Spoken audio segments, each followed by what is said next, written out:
Не го прифаќајте законот за игри на среќа и дајте можност за јавни расправи. Во спротивно ќе се соочите со протести.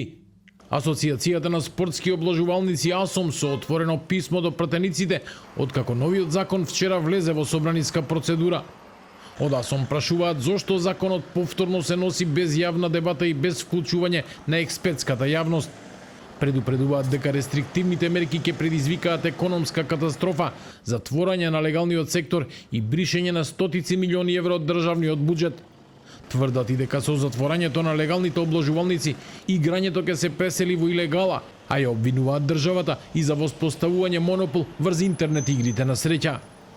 Секоја власт лицемерно го злоупотребува нашиот легален бизнис сектор за сопствени агенди. Сите компании кои се членки на АСОМ се врвно професионални и доследно ги почитуваат законите.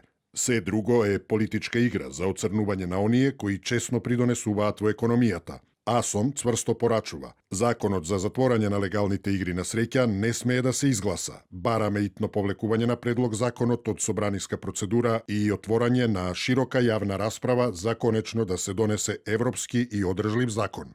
Вработените во овој сектор најавија предупредувачки протест за впеток. Од нивното здружение Сакам да работам велат дека новите законски решенија директно ги ставаат под ризик работните места во индустријата.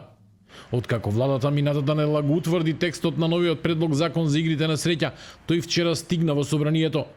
СДСМ за сега нема конечен став дали ќе го поддржи ова решение. Координаторот на партеничката група Оливер Спасовски за телевизија 24 вели дека текстот го добиле вчера и допрва ќе го анализираат. Минатата недела власта демонстрираше одлучност да го донесе новиот закон за игрите на среќа.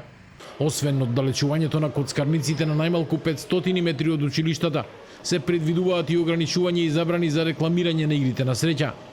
Премиерот Христијан Мицкоски порача дека нема да дозволи градовите во земјава да изгледаат како Лас Вегас, а најави и слично законско решение и за брзите кредити.